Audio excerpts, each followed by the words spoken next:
Hello friend, I am Dhirendra Kumar, head department of biotechnology R institute of modern technology Lucknow. आज हम लोग बात करेंगे, बहुत इंपॉर्टेंट टॉपिक है, लेक्चर ऑन ग्लाइकोलिसिस। ग्लाइकोलिसिस होता क्या है, इस पर आज हम लोग पूरा डिस्कस करेंगे। बहुत इंपॉर्टेंट टॉपिक है और ये टॉपिक चाहे नीट एग्जाम हो, चाहे CSIR नेट हो, चाहे गेट हो, चाहे कोई भी यूनिवर्सिटी का एग्जाम हो, जिसमें बहुत इंपॉर्टेंट चीज पूछा जाता है। और एक ही ट्यूब में भी आपके जितने भी यूनिवर्सिटी के साथ एक ही ट्यूब में भी आपके सिलेबस में इंट्रोड्यूस किया गया है। बहुत इंपॉर्टेंट टॉपिक है। पहले हम लोग बात करते हैं, इसमें बहुत इंपॉर्टेंट टॉपिक आता है मेटाबॉलिक पाथवे। हम मेटाबॉलिक पाथवे की बात करते हैं तो इसमें मेंशन किया गया है, the sum of all the chemical transformation take place in cell और ऑर्गेनिज्म अगर through a series of enzyme catalyse reactions. बहुत इंपॉर्टेंट होता है। किसी भी बायोलॉजिकल सिस्टम में देखा जाए, बहुत से मेटाबॉलिक एक्टिविटीज होती हैं जो मेनली ऑपरेट होती हैं एंजाइमेटिक एक्शन के थ्रू। बहुत इंपॉर्टेंट चीज होता है, the precursor is converted into product through a series of metabolic intermediates called metabolite. जो भी प्रिकर्सर जो होते हैं, जो मेटाबॉलिक एक्टिविटीज में इन्वॉल्व होते हैं, जो कन्वर्ट करते हैं, उन्हीं को हम लोग क्या बोलते हैं, मेटाबोलाइट बोलते हैं। अब इंपॉर्टेंट होता है कि मेटाबॉलिज्म में बी ऑफ, मेटाबॉलिज्म की बात करते हैं, इट में बी ऑफ टू टाइप। पहला बोलते हैं कैटाबॉलिज्म। कैटाबॉलिज्म का मतलब होता है कि कोई भी मेटाबॉलिक एक्टिविटीज है उसमें क्या हो रहा है, डिग्रेडेटिव फेज हो रहा है, मतलब उसमें लाइसिस हो रहा है, डिग्रेडेशन हो रहा है, जिसमें कॉम्प्लेक्स मॉलिक्यूल सिंपल मॉलिक्यूल में क्या हो रहा है, कन्वर्ट होता है। जैसे कार्बोहाइड्रेट है, फैट है, प्रोटीन है, एक कन्वर्ट हो जाता है सिंपल या सिंपलर इन प्रोडक्ट में, जैसे lactic acid, carbon dioxide, ammonia, और इसमें रिलीज होता है एनर्जी ATP के फॉर्म में। एग्जाम्पल की बात करते हैं, जैसे ग्लाइकोलिसिस, अभी हम लोग पूरा डिस्कस करेंगे। इन एनाबोलिट की बात करते हैं, इसमें क्या होता है, कोई भी आपका सिंपलर प्रिकर्सर होता है, सिंपल मॉलिक्यूल होता है जो बिल्ड करता है कॉम्प्लेक्स या लार्ज मॉलिक्यूल में।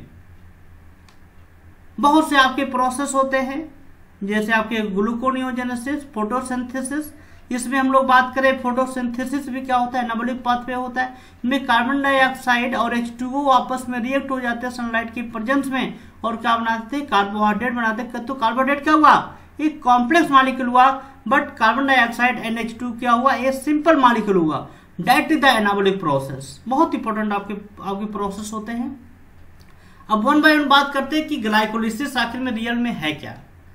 तो ग्लाइकोलिसिस को हम लोग तो एक वर्ड अनदर वर्ड यूज करते हैं, that is known glycolytic pathway, या इसी को बोलते हैं EMP पाथवे। EMP क्यों बोला गया है, उसका रीजन क्या है, क्योंकि यहाँ पे मेंशन किया गया है जो EMP पाथवे है डिस्कवर किए हैं आपके 3 साइंटिस्ट, काफी साइंटिस्ट है लेकिन 3 साइंटिस्ट का नाम काफी पॉपुलर आता है, इम्बेडेन, मेयरहॉफ एंड पार्नस। EMP मतलब क्या है, ग्लाइकोलिसिस को EMP पाथवे बोलते हैं। क्यों बोला गया है, क्योंकि जो आपके 3 साइंटिस्ट हैं जिन्होंने क्या किया, आपके ग्लाइकोलिसिस के बारे में उन्होंने बताया, और उन्होंने बताया कि ग्लाइकोलिसिस क्या होते हैं, एक सीक्वेंस ऑफ रिएक्शन होते हैं जिसमें एक मॉलिक्यूल ग्लूकोज का 2 मॉलिक्यूल ऑफ पाइरुवेट में क्या होते हैं, कन्वर्ट होते हैं and produce 2 molecule of ATP। तो ग्लाइकोलिसिस क्या हुआ, ग्लाइकोलिसिस क्या हुआ, एक सीक्वेंस ऑफ रिएक्शंस होते हैं जिसमें कॉम्प्लेक्स मॉलिक्यूल मींस कार्बोहाइड्रेट, एक molecule of carbohydrate, 2 molecule of pyruvate and energy source में क्या होते हैं, कन्वर्ट होते हैं। तो ग्लाइकोलिसिस आखिर में देखा जाए तो इसका मतलब क्या, कॉम्प्लेक्स मॉलिक्यूल सिंपल में कन्वर्ट हो रहा है। इसका मतलब क्या हुआ कि ग्लाइकोलिसिस क्या हुआ, ये आपका कैटाबॉलिक पाथवे है।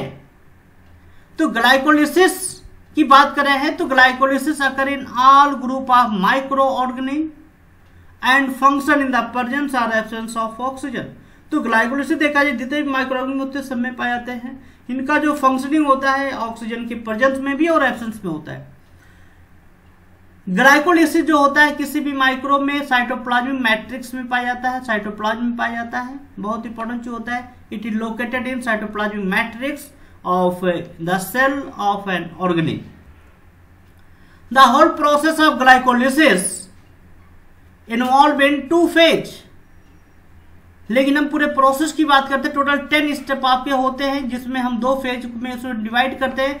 फर्स्ट 5 फेज जो होता है उसको बोलते हैं प्रिपरेटरी फेज। प्रिपरेटरी फेज का मतलब होता है इसमें आपके जो मॉलिक्यूल होते हैं इसमें एटीपी का एक्सपेंस होता है, और दूसरा जो होता है रेस्ट 5 फेज होता है उसको बोलते हैं पे ऑफ फेज। पे ऑफ फेज मतलब होता है ऑक्सीडेशन फेज, इसमें क्या होता है एनर्जी सोर्स का फॉर्मेशन होता है। तो इसमें जो प्रिपरेटिव फेज होते हैं there is phosphorylation of glucose and is converted into glyceraldehyde three phosphate at the expense of 2 molecule of ATP. इसका मतलब क्या है, प्रिपरेटिव फेज में जो होता है ग्लिसरॉल्डिहाइड 3-फॉस्फेट बनता है और इसके साथ 2 ATP भी यहाँ पे क्या होता है यूज होता है, एक्सपेंस होता है। लेकिन oxidative conversion of glyceraldehyde three phosphate to pyruvate and form ATP and NADP is known as pay off phase. इसका मतलब क्या है, पे ऑफ फेज में ग्लिसरॉल्डिहाइड 3-फॉस्फेट कन्वर्ट होता है पायरुवेट में, और यहाँ पे एनर्जी सोर्स के क्या होते हैं फॉर्मेशन होते हैं। बहुत इंपॉर्टेंट टॉपिक है ये। आपका स्टेप होते हैं ग्लाइकोलिसिस में, हम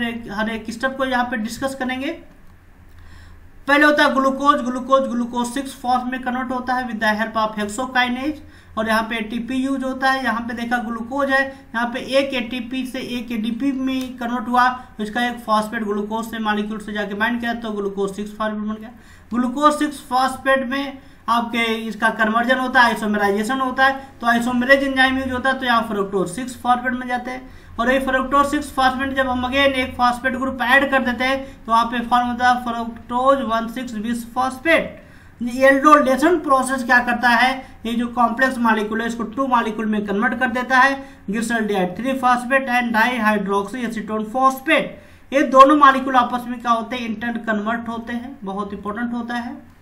एल्डोलेज जो आपके कॉम्प्लेक्स जो मॉलिक्यूल आपके यहाँ पे फॉर्म हो जाते हैं, तो ग्लिसरॉल्डिहाइड 3-फॉस्फेट क्या होता है यहाँ पे देखा जाए, आपके यहाँ पे आ गए ग्लिसरॉल्डिहाइड 3-फॉस्फेट जो आपका होता है वो कन्वर्ट होता है 1,3-बिस-फॉस्फेट। कैसे, यहाँ पे NAD और 2 NAD यूज होता है और 2 NAD यहाँ पे फॉर्म होते हैं, और 2 PI मॉलिक्यूल जो इनऑर्गेनिक मॉलिक्यूल होता है 2-फॉस्फेट मॉलिक्यूल आते हैं, यहाँ पे देखा जाए इस पॉइंट पे जाके बाइंड हो जाते हैं, तो 1,3-बिस-फॉस्फेट ग्लिसरेट के नाम से आता है।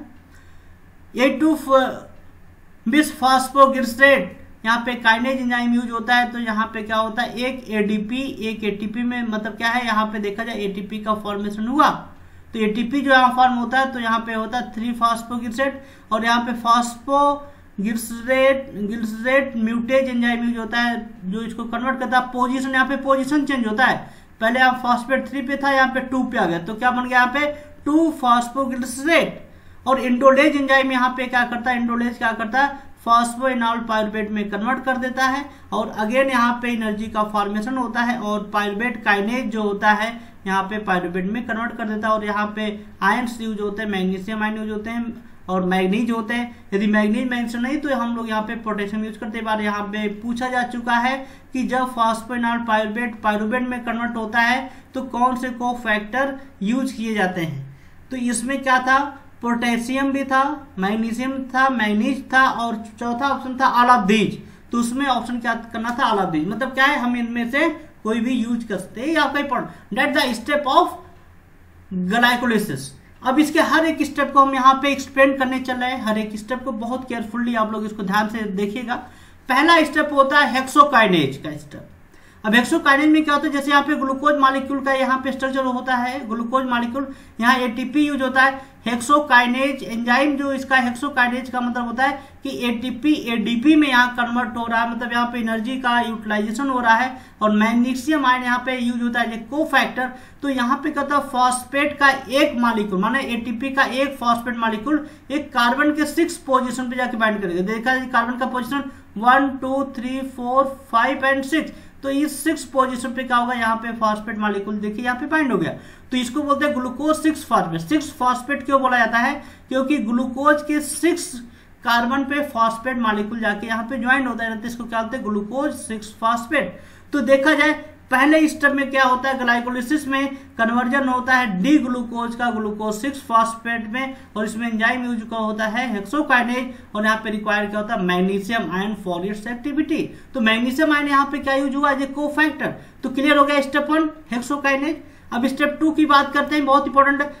स्टेप 2 पे जो होता है फॉस्फोग्लूकोज आइसोमेरेज, बहुत इंपॉर्टेंट एंजाइम होता है क्योंकि आइसोमेराइजेशन यहाँ पे हो रहा प्रोसेस। ये देखा जाए सेकंड रिएक्शन में जो होता है ग्लाइकोलिसिस में, यहाँ पे रीअरेंजमेंट होता है। रीअरेंजमेंट का मतलब होता है जो आपके ग्रुप है वो आपस में क्या होते हैं, चेंज होते हैं। यहाँ पे देखा जाए, यहाँ पे आइसोमरेज एंजाइम क्या होता है, आइसोमरेज के थ्रू क्या होता है, यहाँ पे नंबर ऑफ कार्बन पे इफेक्ट नहीं पड़ेगा, नंबर ऑफ मॉलिक्यूल पे इफेक्ट नहीं पड़ेगा, मॉलिक्यूल वेट पे इफेक्ट नहीं पड़ेगा, लेकिन यहाँ पे ग्रुप का पोजीशन होता है तो एल्डिहाइड ग्रुप कन्वर्ट होता है कीटो ग्रुप में। ध्यान दीजिएगा, ग्लूकोज में एल्डिहाइड ग्रुप होता है, लेकिन जब एक कीटो में कन्वर्ट हो जाता है तो इसी को हम लोग क्या बोलते हैं, फ्रैक्टोज। लेकिन पोजीशन आपका फॉस्फेट का सेम रहेगा, कार्बन नंबर 6 पे ही बाइंड करेगा, तो इसी क्या बोलेंगे, glucose 6 phosphate to fructose 6 phosphate किसके थ्रू होता है, फॉस्फोग्लिसरेट आइसोमरेज। आइसोमरेज का क्लियर हो गया आप लोगों को। आइसोमरेज का मेन काम यह होता है कि आपके ग्रुप को चेंज कर देना, ग्रुप को क्या करना चाहिए, लेकिन मॉलिक्यूलर वेट पे कोई इफेक्ट नहीं पड़ता। तो ग्लूकोज में क्या था, एल्डिहाइड था, लेकिन यहाँ पे क्या हो गया, कीटोन हो गया। दिस इज द इंपॉर्टेंट, इसी क्या बोलते हैं, आइसोमरेज एंजाइम। स्टेप 3 होता है फॉस्फोफ्रक्टोकाइनेज। अब देखिए यहाँ पे क्या है, फॉस्फोफ्रक्टोकाइनेज। फॉस्फो का मतलब था फॉस्फेट, फ्रक्टो मतलब होता था फ्रक्टोज, और काइनेज मतलब होता है आपके एटीपी का यूज होना। तो इसका मतलब क्या है, फ्रक्टोज 6 फॉस्फेट एटीपी का यूज हुआ, यहाँ पे fructose phosphofructokinase magnesium ion use हुआ। तो देखा जाए यहाँ पे कि फ्रक्टोज की कार्बन नंबर 1 और कार्बन नंबर 6 देखा जाए दोनों पे क्या हुआ, आपका ज्वाइन हो गया, क्या आपका फॉस्फेट मॉलिक्यूल, तो उसको क्या बोल दिया गया, फ्रक्टोज 1,6-20 फॉस्फेट। क्या बोलते हैं, फ्रक्टोज 1,6-20 फॉस्फेट। मतलब क्या हुआ, यहाँ पे फ्रक्टोज पहले 6 पे था फॉस्फेट, अब यहाँ पे एक फॉस्फेट और ऐड हो गया किस पे, कार्बन नंबर 1 पे। तो इसी क्या होता है, फ्रक्टोज 1,6-20 फॉस्फेट।